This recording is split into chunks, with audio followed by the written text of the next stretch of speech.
Welcome in, everybody.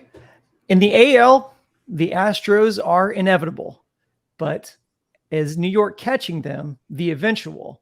Well, the Yankees sure hope so. All that and more on this week's episode of Stone Cold Stros.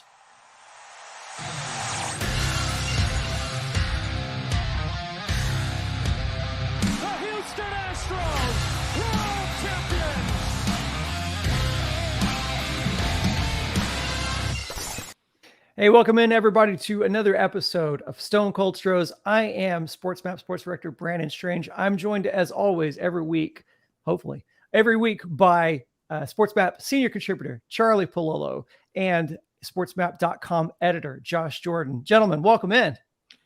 Happy New Year, guys. I know we covered it last week, but my sort of unofficial deadline for accepting Happy New Year tidings is January 10th. So I figured we get one more in before the buzzer. Remember back when we used to actually write checks? I'd give it the first 10 days, maybe 2 weeks, that if you wrote last year on the check, okay, I'll cut you a break. But effective tomorrow, no more Happy New Year. I mean, we hope it's a Happy New Year, but no more Happy New Year. Hope no more cutting checks. Yeah, all of the above. Guys, how's it going? Josh, what's going on in your world, bud? Nothing much, man. I'm ready to talk some Stros with what the Texans are giving us. I'm glad I have the Astros to talk about. So yay, Astros. Let's talk about the January Astros. Still better than playoff time Texans. It is a good thing to have an Astros podcast and not a Texans. Although there is plenty to talk about. I do digress. Gents, I want to hit on some topics that we discussed last week. The first of those, as I bring up our board here, the first of those is Carlos Correa. We hit on this last week. Andy Martino tweeted out last week. His sources say Mets are very frustrated with Carlos Correa and now considering walking away. We don't really know what any of this means. Andy Martino, who, hey, look, Andy Martino's not afraid of putting some unsubstantiated stuff out there, but his sources are telling him that the Mets are frustrated. We don't even know what really the crux of this disagreement is outside of the medicals. Guys, do you think this whole ordeal has really put maybe Correa and Boris, have they really tanked Carlos's value here? Well, relative term, in terms of 10 plus years contract, $300+ million, all of it guaranteed, I think that has safely been tanked. And all it takes is one nut job with a wild hair to say, okay, we'll do it. Atlanta Braves are loaded. Lost Dansby Swanson to the Cubs. A young guy named Vaughn Grissom who flashed very well playing second base. The plan right now would be him at shortstop. My Braves ownership say, let's go for it. I don't think so at 10 years, $300 million. So I think Correa and Boris, and no one wants to admit defeat or feel like they're being forced to accept less than they feel they were in position to get and had agreed to get, right? It was 13 years, $350 with the Giants, then a tumble to 12 years, $312.5 with the Mets. Can Correa get more annual value, but many fewer years? Many fewer, yeah. Say 5 years, $175. Could that be in play? Which would be the $35 million he made last season with the Twins. He could have opted in for a second year and then a third year at that rate. I would presume the Mets would be willing to go $175. So there's a pretty good gulf to negotiate from. Can they get to 7 years, $225? But I think Carlos and Scotty's feelings are hurt that, what do you mean we're not getting at least 10 years? And what do you mean we're not getting $300 million when contracts, a number of them were lavished out at those levels offseason, and then go all the way back to Kyle Seager last offseason? Yeah, I think the leverage is kind of leaving the Correa camp. What other team is going to come in and throw crazy, $300 million money at him? I just don't see it. I see Boris trying to leverage the Giants like, oh, we could go back there, but that doesn't look like that's happening. So I think he's going to have to take less. I don't think there's any way around it. If the medicals are scaring off the Mets, who are just trying to win a World Series in the next 2 or 3 years, that's their big goal with, Verlander and Scherzer a little older. If they're not willing to roll the dice on this, I don't think anybody else will be either. Yeah, if you're looking for teams at an interim level where they might say, okay, if we can haggle it out and both sides are amenable to 6 years, 210, the Red Sox, who are playing from behind in the American League East, they lost Bogarts. They kept Rafael Devers. They way overpaid. Well, at the time, 6 years, 140. They overpaid for Trevor Story, who played second base. The Red Sox probably had an idea, well, we're probably not going to pay up to keep Bogarts, move Story to short, where he's a declining player. The Red Sox certainly are swimming in cash. Financially, they could jump in late if we're just looking for possible landing spots. I'm still going to bet on the Mets, and there'll be fences mended, and I'll just be curious because in the end, it's Daddy Warbucks' money, and Correa's generations of them are going to be taken care of, and Boris's reduced commission will still continue to line his pockets. But I will still bet that he's the Mets opening day third baseman.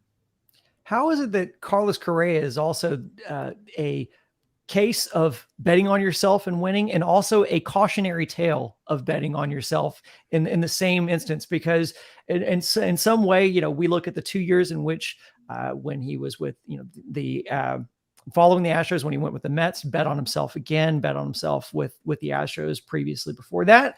And yet here we are, and he's still in limbo, waiting for a deal to come down. We'll see how it shakes out. I just want to remind everybody, as we still have people strolling in here in the first few minutes, we are live on YouTube every week, live Mondays at 3 p.m. And if you want to catch us after the fact, we're on all of your preferred audio platforms. If you don't find us on your preferred audio platforms, you can search us by Stone Cold Stros. But if you don't see us, let us know. We will do our best to get there. But we're on all the big ones right now.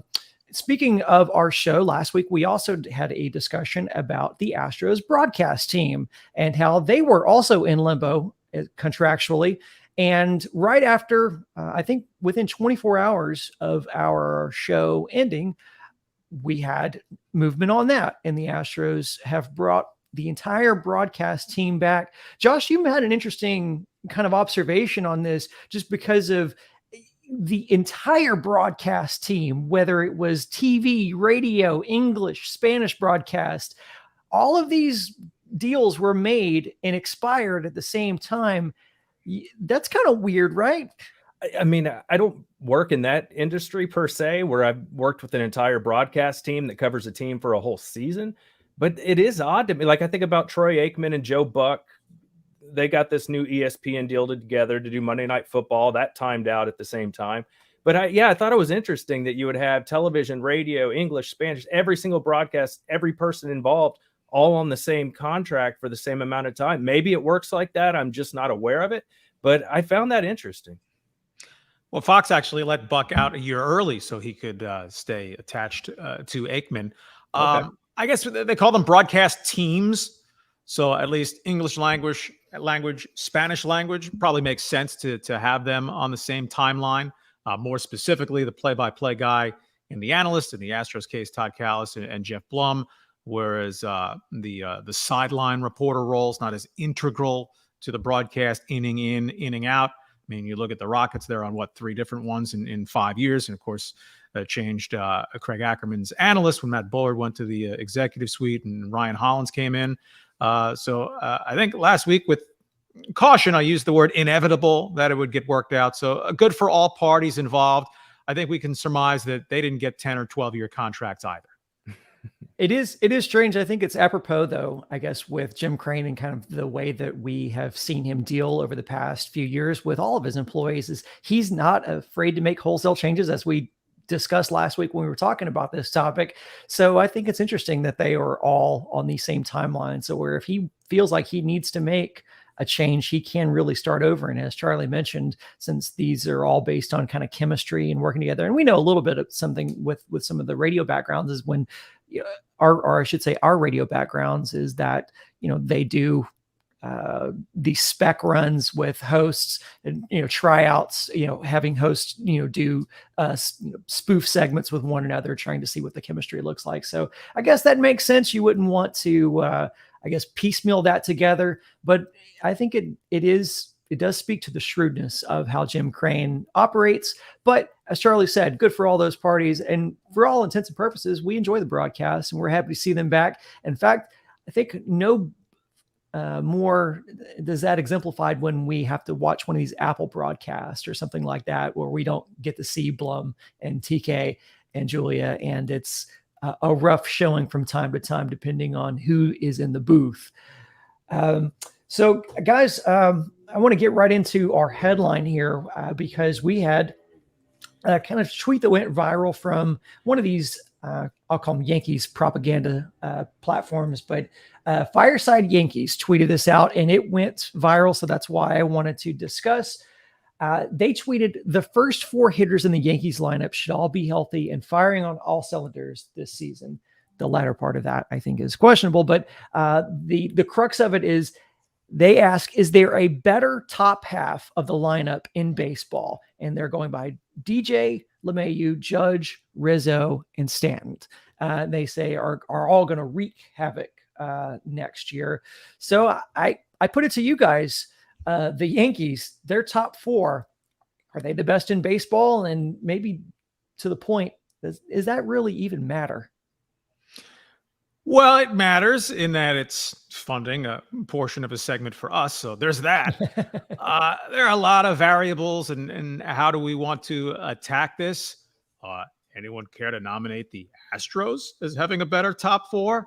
I'll tell you again, with the big variable, the best top 4, if all 4 guys perform to reasonable expectations, given their career arcs and the skins they have on the wall, the answer is the San Diego Padres.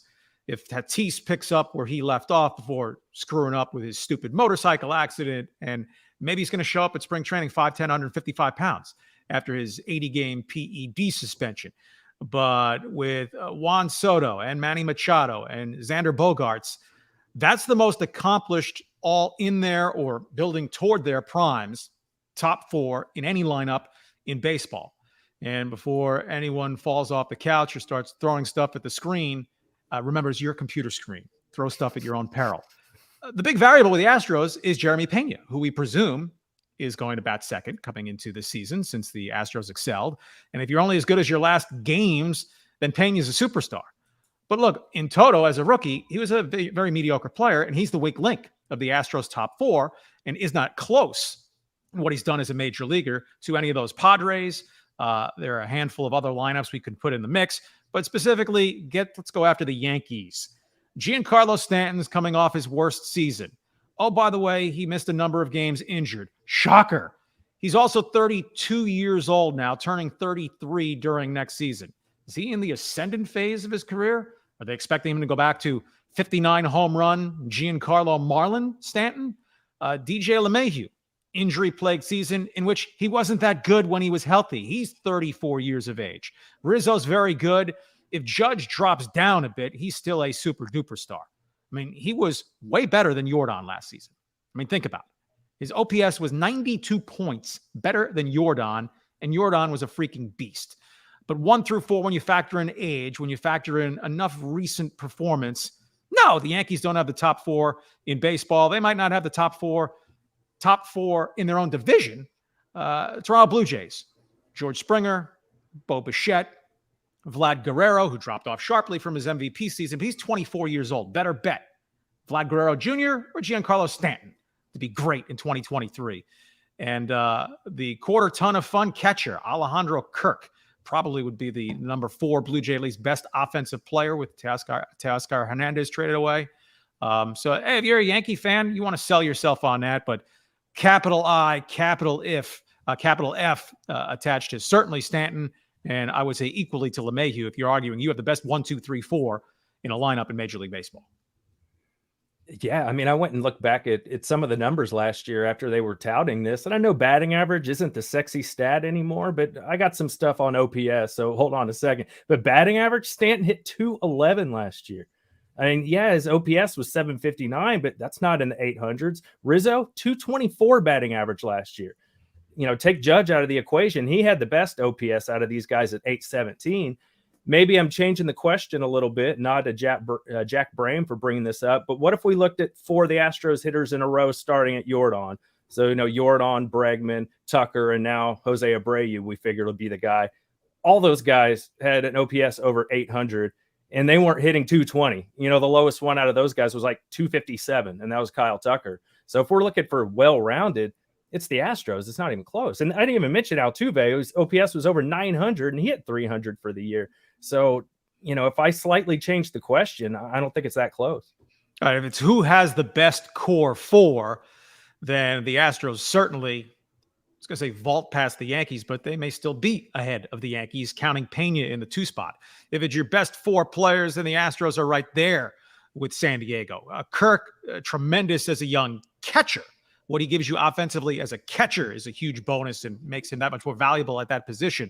But strictly as an offensive player, he's not a 900 OPS type guy. There are a couple of other teams we could certainly include. The Atlanta Braves, if Ronald Acuna Jr. had his build back year from his ACL tear, and you factor in Michael Harris Jr., the rookie of the year, and Austin Riley, and who am I forgetting as the Braves 4th in there? Matt Olson. They're all 800, 900 capable guys. But especially when you throw in age, Stanton and his brittleness, LeMahieu with his age, and his drop-off in performance, it's January. You want to build up the best case scenario for your team. It's just that some fan bases are more apt to venture toward fantasy land than reality. Well, I think when you talk about reality and you go somewhere else besides some Yankees propaganda site, you look at what Forbes says. Forbes says New York Yankees need more offense to close the gap with the Astros. And kind of to that point is what the point you made about what Jack said, and to your point that you added on that is if you just say 3, 4, 5, 6 for the Astros are better than the Yankees 1 through 4, that's taking Jose Altuve, who are the 3rd best OPS in the AL, out of the equation. That's also not counting Jose Abreu, who's been added to the lineup, who probably bats 6. That's also not counting Michael Brantley, who in all likelihood will be batting in the 7th hole. But there is a question about that, and that is, you mentioned it, Charlie, and that is that Jeremy Peña is going to be in that 2 hole in all likelihood. Will we see that? We see that, analytics say that your best hitters should get the most repetitions. They get stacked towards the top of the lineup. Michael Brantley is without a doubt going to be one of your best hitters, but there is a question about if Peña doesn't have the protection that he does at the top of the lineup. And when he's in that 2 spot, he's hitting ahead of Yordan. Is Peña the same hitter? Is it a balancing act you're playing between trying to protect Peña while also maybe not premiering Michael Brantley as much as you could? Yeah, protection can be overrated. But in the case of Jeremy Peña, a young, very free swinging a guy in the batter's box, right? If Jeremy Peña is to ascend into full-blown star as opposed to postseason superstar, who if those are the greatest 3 weeks of his career, that's just fine. He can still be a heck of a player. But he's going to have to be more disciplined at the plate. He walked roughly once per week. His on-base percentage was right about 300. That's poor. And for a guy batting 2nd, that guy will come to the plate about 90 more times during the course of the season than the 7th spot in the lineup. That's a substantial and meaningful difference. So Peña is absolutely going to get the first crack. The way he excelled down the stretch, the postseason performance, Dusty loves him there. The team record when Peña was batting 2nd, the speed element added to the top of the lineup with a chance to maybe run a little bit more with the larger bases and the rules against pitchers working to hold runners close. Usually you hear, well, it takes 150 plate appearances into a season before you pass judgment on how a guy is really doing. So that's more than a month of the season. So if Jeremy Peña starts 3 for 22, I don't think there should be a big clamor to, hey, drop him way down there and get Brantley up. if Brantley's ready to start the season and swinging the bat well. But there would be a ticking clock on it because Peña is etched in Astros lore forever with an October into November performance of legend, at least local legend, but baseball legend. But like those brokerage ads, past performance is no guarantee of future results. But that does not automatically portend Jeremy Peña turning into young Robin Yount, just an all-around awesome shortstop who's going to make the leap from, like, say, Chris Bryant did with the Cubs, like Cal Ripken did with the Orioles. You can Google those young guys. Rookie of the year, 1 year, which Peña obviously was not, but rookie of the year, and then they leap to MVP the very next season. If Jeremy Peña is just darn good, that's fine for the Astros, but might not mean that he's best suited to hit in the 2-hole, but he deserves the opportunity going in. Yeah, I agree. I was pushing for him hitting the second spot last year. I wanted somebody that could do damage to fastballs hitting in that spot. When they had Yuli in there, I get it. It was helping Yuli a little bit, but Peña is a guy that's going to hit over 20 home runs a season. He can really take advantage of that Crawford box. He can really take advantage of getting some fastballs he may not get batting, in the 7 spot, where they may pitch around him a little bit and he's chasing sliders outside like he was at the beginning of the year. I'm not tinkering with it. And back to just quickly with the conversation about the Yankees, how about postseason experience? I didn't bring that up. How the Astros hit in the postseason compared to Judge and some of the Yankees guys, it's not even close. But yeah, with Brantley, he's a guy that can get on base without protection. He's got a good eye, but he's not his days of hitting a bunch of home runs. I mean, he was never really that guy, but at this late in his career, he's really not that guy. I want somebody with some power that can do some damage. But, Charlie makes sense. If he really, really struggles, then we'll deal with that if and when that happens. Well, I mean, you only have a player by the name of Michael Brantley that can swap places with him and you can put in that 2-hole. And, we look at the fact that the shift goes away. So Brantley may have an even better season hitting wise. I just think that there is a lot of reasons to, especially when we go back to the conversation about the Yankees lineup versus the Astros lineup. It is about consistency and it is about, being able to optimize guys for position, because you said it, Charlie, Peña's not going to draw walks. He's up there to free swing. Michael Brantley can draw a walk. He's going to spit on pitches that are not in the zone. And that's what you want, is you want guys that are going to be able to get on base. Now, granted, at the back end, you do like having the opportunity to have maybe Brantley up with guys on, and you considering who's on in front of him or who's up in front of him, there's a high likelihood that he will see some pitches because guys can't walk Michael Brantley because they've got guys on base, because there's ducks on the pond. So I really do like the Astros depth of their lineup, and I think that really is the story. I think trying to talk about the Yankees and their 1 through 4, the top of the line, I think that's just it's just a fun way of repositioning an uncomfortable conversation from a New York perspective, because the truth is they still haven't bridged that gap yet. And I will tell you this too, is that the Phillies were pretty top heavy too. And then after Bryce Harper would go sit down, you didn't feel nearly as threatened with the rest of that lineup. So I just think it's just the top heavy conversation. Who cares? To Josh's point, that's the most important point, is it is about who performs in the postseason. And to this point, historically, Judge and the gang really haven't. And I think that's very, very important. And Charlie, one of the things you mentioned we're talking about Brantley in this conversation.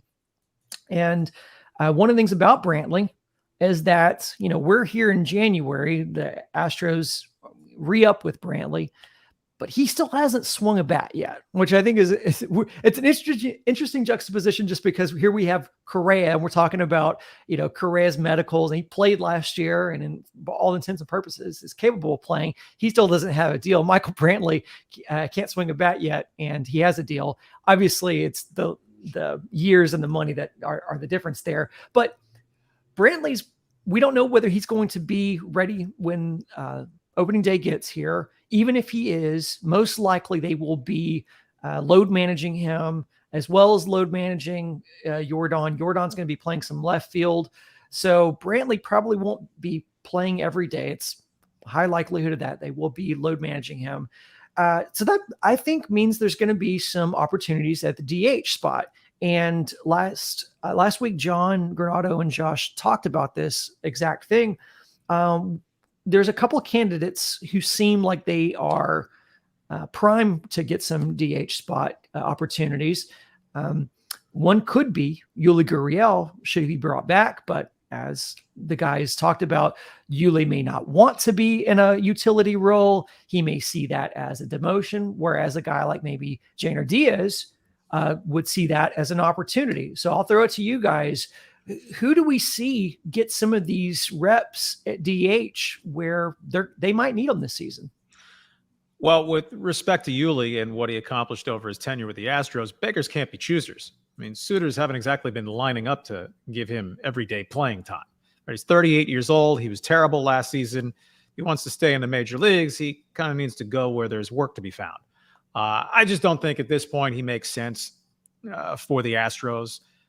He can't play shortstop, functionally can't play shortstop. You could stick him there in a pinch. And he played a little bit of emergency second base. Obviously, his pedigrees as a third baseman. First base, the glove work was still good.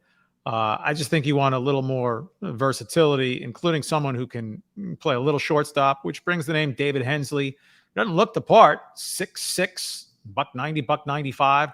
His minor league pedigree is actually kind of but he did have a real strong season with the Space Cowboys. And granted, we're talking 29 at bats, but showed well with the Astros with the notable skill, put bat on ball, which fits the Astros profile. Only the Guardians made more contact. Of course, Gurriel still put the bat on the ball. It's just when he did, not much good happened last season. So I think Hensley stands to get the opportunity when you look at the roster construct now. And just think of the World Series. Hensley didn't have to show much. It's more that Trey Mancini was a lost soul, and Aledmys Diaz was almost envious of Trey Mancini's soul. So Hensley got a couple of opportunities in the postseason. But you look at what else. I'm definitely on the Yainer Diaz bandwagon to get a shot as the backup catcher, can play a little first base and DH. He has the best offensive minor league background of anyone you consider as a candidate. I mean, Maurice Dubon is strictly for Dusty's defense in center field occasionally, and Dusty even got away from that in the World Series. But he's under Astros control as an arbitration eligible guy. So I mean, especially if Brantley's not going to answer the bell, who else besides Hensley? Unless there's a late addition. I have to say, other than it was an odd name, I can't even tell you the name of the guy they acquired from the Tigers as a warm spring training body. Bly Madras. Yes. There you go. Or Madras Bly. Nobody knows. Yeah, I mean, if his family's listening, it's not personal, but it really doesn't matter.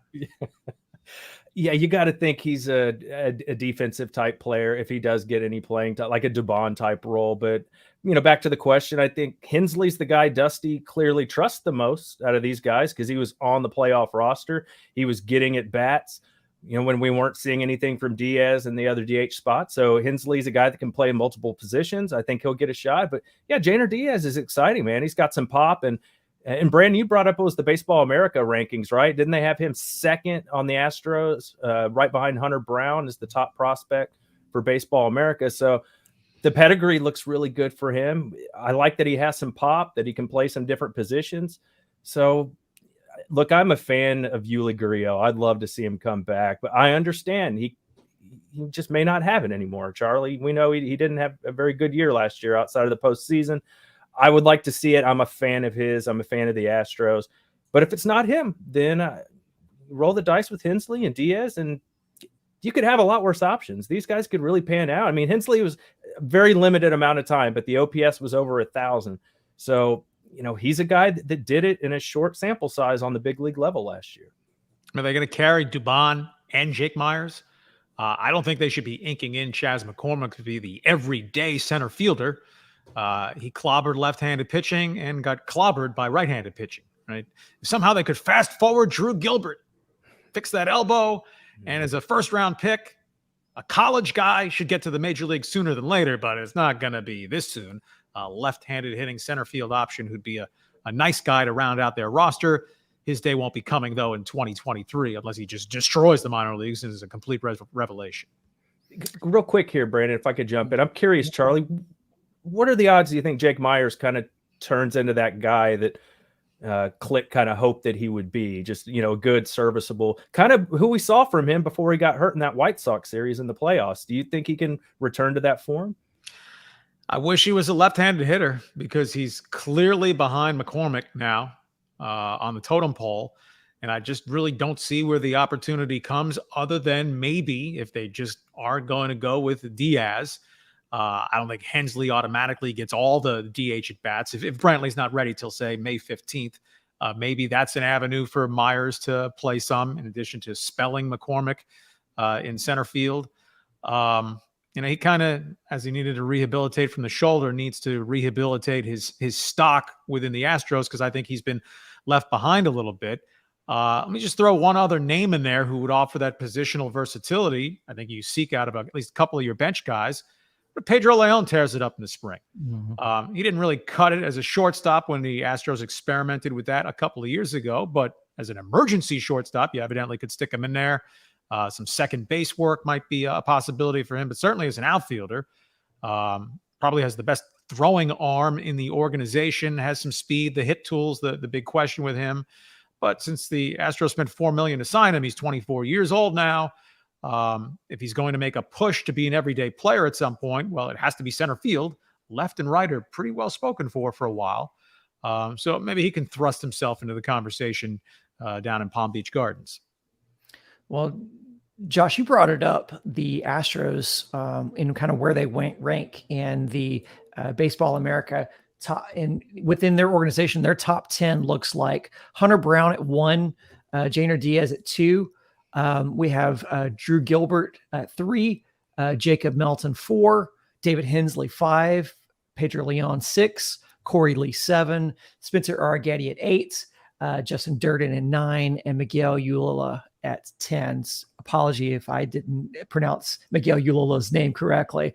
So what I think is exciting about this is that there's opportunities, as stacked as this team is, and coming off of a World Series and coming off a championship year in which you really brought almost everybody back, with the exception of a few spots. Speaks to kind of how well the Astros performed in the postseason. The fact that these are still spots that need filling. The DH spot was Mancini and Diaz's, Aledmys Diaz, and they shared time there. You really got nothing out of those two guys. So there's still some opportunities on this team to be filled, and you have some guys here like we've talked about, Hensley, Jainer Diaz, where there is opportunity here. I wondered from you guys and your perspective, like what rookies are you interested in? I mean, obviously Jeremy Peña set the bar really high last year in his debut season, winning the AL MVP, ALCS MVP, and the World Series MVP. Who are you guys looking at for breakout rookie this season? I think it largely begins and ends with Hunter Brown, subject to how much opportunity does he get. The Astros play the first 7 days of the season before an off day. Might they consider going 6 starters the first spin through, and Hunter Brown can try to stake out his territory from the go? Or is he going to be the swing guy in the bullpen, the role Jake Odorizzi, remember him, was cast in going into last season? But Hunter Brown's their number one prospect on the merits. And David Hensley's 27 years old. So it's not like he's some young rising phenom. So to me, it's all about Hunter Brown, who flashed so strongly in the limited opportunities that he got, whether it's McCullers' latest injury, whenever that comes, someone else goes down, or there's some fall off in performance, or Hunter Brown's just so damn good that he slingshots past one of them. He, to me, is their unquestioned highest side first-year player this year. Yeah, I think it's probably him, and then everybody else in a tier below. I think it's interesting. Forrest Whitley, not even on that list. I guess we've just kind of that boat has sailed, I guess, with Whitley.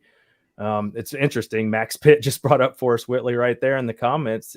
That just goes to show you it just feels like it's never going to happen with him. But a lot of the other guys in that top 5 are rookies that were just drafted, when the Astros finally got their picks back after the penalties. So those guys are probably still another year or two away. So probably Pedro Leon. If I'm going to pick one of the offensive players, I'd like to see what he can do in spring training. See if, he can add that pop and speed element to the outfield. I think that'll be fun to see. Look, it's okay that they don't have prospects pounding on the door because the big league team is fantastic. Right. But over the last 6 years, they're the best. And they're not going to fall off a cliff in the next year or two, or if it happens, it would be wholly unexpected. So lost first and second round picks back-to-back years, as Josh alluded to. And when you're picking, it's late in the first round and all subsequent rounds after that. Now, going forward, you want some cheap, young talent to blend out a roster. What are they going to need first? A full-time next second baseman post Altuve, or a full-time third baseman post Alex Bregman. Altuve as an age issue. Bregman's 3 years away from possibly becoming a free agent at 30. But those are all down the line issues, so that the Astros farm system is in the bottom third of Major League Baseball. It's not a problem. When you're the Angels and you're never contending and your farm system's still in the bottom half of Major League Baseball, that's a problem. So first world problems, whatever you want to call them for the Astros, that they don't have any prospects offensively who rank in the top 50 of the minor leagues. Well, if that's part of the cost of winning 2 World Series in 6 years and going to the ALCS 6 years in a row, I think everyone would make that trade. And they seem to always be underrated. These sites that rank the Astros farm system, all these Jeremy Peñas show up, and Christian Javier's and Luis Garcia's. They weren't highly touted guys, but the Astros just keep cranking these guys out of the farm system. No, and Yordan Alvarez wasn't on anyone's radar in the minors either. And granted, that may just be because of limited exposure, but the Dodgers didn't even know they had him on their roster when the Astros come and confused him for another Yordan Alvarez. Yeah. So, we need to do where is he now? I want to know where the other Yordan's at.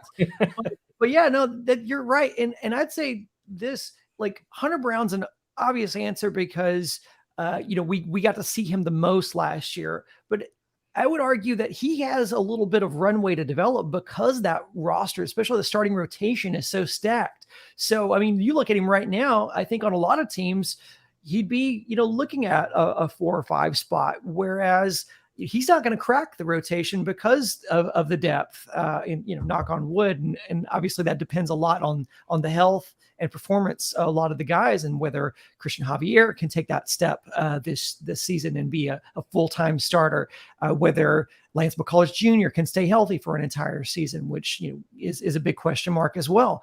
But a guy like Hunter Brown is going to have a little bit of runway to be able to get it together. Whereas, and I think Pedro Leon, to your point, Josh, is very interesting too, because that's going to be a position that's going to be really important once contracts like, once they stop renewing guys like Brantley and whether or not they keep Tucker or not. Like, that's going to be a really important question, is whether Pedro Leon develops as a full-time outfielder.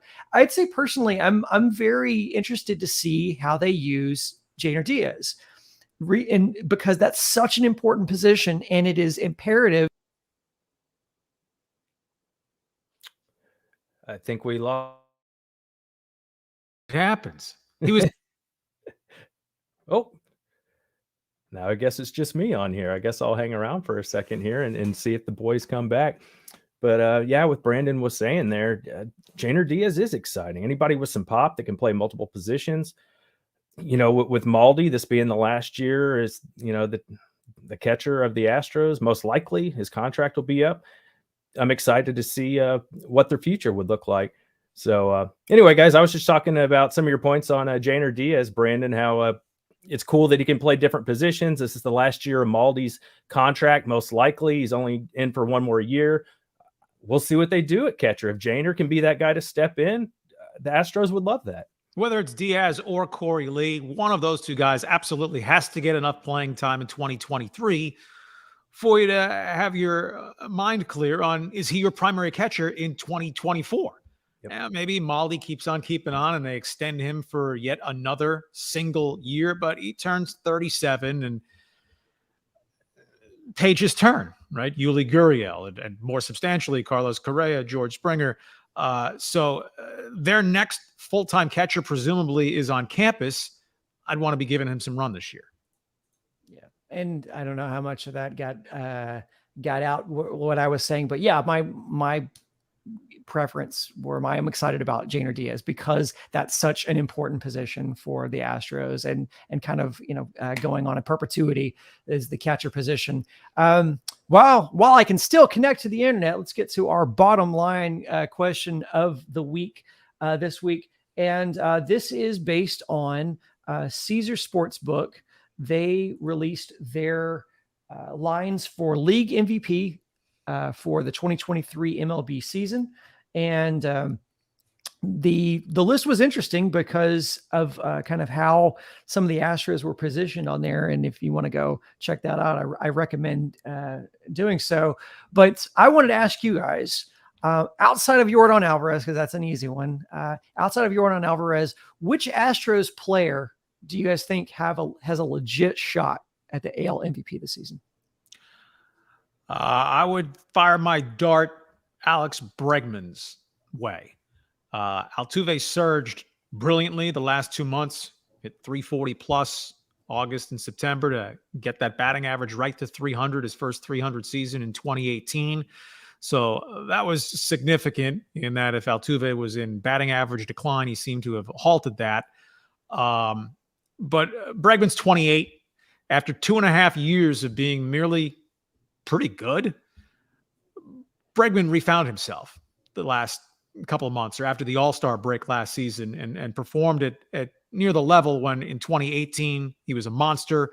In 2019, he was a bigger monster and runner-up to Mike Trout for MVP. So I just think that he is more in the heart of his prime. I wouldn't rule out Kyle Tucker, but he'll need to pick it up significantly offensively. Kyle Tucker dropped about 100 points in OPS from 2021 to 2022. So I'll go Alex Bregman again with your proviso, Brandon, that we're leaving Yordan in his own category on this one. Yeah, Yordan is 6th in the AL right now for best odds. And I believe Bregman is at 13 and Kyle Tucker's at 14, but I believe the odds are the same for both of those guys. That's just how they have them ordered. What's interesting is way lower on the list is Jeremy Peña and Altuve, and Peña has just as good odds as Altuve, which is pretty amazing to think about that would be the case. Unless he takes off from what he did in the playoffs, that's pretty hard to believe. But I'll go with Kyle Tucker. I think the shift going away is going to give him some extra hits this year. He just keeps getting better, man. In the pop, 30 home runs, 100 RBIs. Those are the numbers that get you MVP consideration. He'll steal you some bases, win a Gold Glove for you in right field. So, yeah, I'll take Kyle Tucker. Yeah, I'm going to go Alex Bregman on this as well. And that's just on a hope that who we saw in the second half of last season and into the postseason is going to be the same guy that we get back for a full season in 2023. I think Bregman really can return to that MVP form. It seems like he has learned to operate and hit in this new body of his, and that's a body that's a little older, and maybe the base is a little different from what it was when he first entered the league, but he really seems to have been able to put all the tools together, seems really comfortable in his frame now, and is really seeing the ball well. He's always a guy who sees the ball well, but it just seemed like the first half of last season, he just really couldn't do anything with that ball once he saw it. And this is one of those where now, because his OPS was always there. He was still able to, or I should say his on base percentage was always there. Even when he couldn't hit and his power looked like it had gone, he was still drawing walks. And I think that's just makes him so deadly, is he's such a selective hitter. And then if you make a mistake, he can punish you for it. And he made a lot of pitchers punish whether he got pull happy or whatever got into his mechanics. And sometimes you can know what you're doing, but bad habits can be hard ones to break. He just got to where he was pulling off the ball on a regular basis, and whatever timing mechanism or drilling, Vulcan mind meld, whatever it took for Alex Bregman to get back to being 2018, 2019 Alex Bregman, it kicked in the second half of last season. And he's a proud guy. I'll say the good part of ego, right? Alex Bregman, and with an eye to a killer contract somewhere within the next 3 years, be it an extension with the Astros or hitting the market at age 30. Alex Bregman was carving out an early Hall of Fame path with what he achieved through 2018, 2019. He fell off that path in 2020. Short season, but he wasn't very good. 2021, he wasn't very good. He was all right, still had value, but he was no longer an elite third baseman. Well, the second half of last season, he reclaimed that. He performed at the level of Machado and Devers, and what Austin Riley is now with the Braves, Jose Ramirez with the Guardians.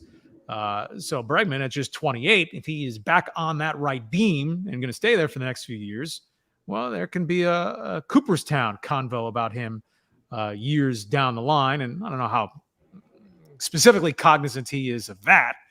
But if you're hoping for a 10-year contract for, who knows, 3 years from now, $400 million when you're 30 years of age, Alex Bregman needs to string together 2-3 huge seasons. And obviously, with what he demonstrated in 18 and 19 and over the last 2-3 months last season, it's in him. Yeah. Well, I'm going to read some of these comments here from our chatters, and they've given their votes here. Cooper Media, not sure if that's Kevin Cooper or not. Cooper Media says Tucker or Peña. That's his vote. And then we've got I'd vote for Dusty Baker. That's funny. He's got the gloves, so he's ready to hit. He does. Boom Doggy says Bregman as well. Houston, Texas. Dave says Peña, Jordan, and Bregman. That's not really a vote. Right. And Jordan's been set aside. Glenn says Abreu should get some run. That's actually not a bad thought, because Abreu has received some top 10 votes in the distant past here, or excuse me, the not distant past. Yeah, he won. Exactly. Houston, Texas. Bregman strength. Baby strength. Boom Doggy says Maldi hits 50 home runs. I agree with that. If Maldi hits 50 bombs, MVP. Yeah. Max Pitt says Bregman may be a dark horse. And then this isn't about the vote, but John's listening from Germany. So, hey, John, what's up, bud? And by the way, on Sports Map Houston right now, our guy Andy wrote a piece on these odds and who would be the most likely Astro to win it. He dives into Jordan Alvarez as well. So if you want to check that out, sportsmaphouston.com. Indeed. And that is our sports map, or I should say our Stone Cold Stros bottom line question of the week. And that's the bottom line, because Stone Cold said so. Sorry, I just couldn't resist. You've been waiting 5 weeks. I have. And it's only been this long because we've just been, tied up with everything else. But yeah, let me get the comment. You save shotgunning the beer though, right? That'll be the holiday display. Yeah, it's when the season starts. That's it. Well, if you're like John and you're listening to us in Germany, or if you're like, some of the other, the majority of our audience who is by all accounts in the greater Texas area, please make sure you hit like on this video. Please subscribe to the Sports Map Houston channel. If you like getting your podcast on audio form, go to the audio podcast provider of your choice, whether it's Spotify, Apple, Google, Stitcher. We are on iHeart. We're on all of those platforms. Go subscribe. And if you could find it in your heart, give us a 5-star rating. We do appreciate it. If you feel that way, should you feel so inclined. If not, then don't leave us. Yeah, make it up. Every Monday, guys, 3:00 every Monday. So set your watch. That's when we're going to do this.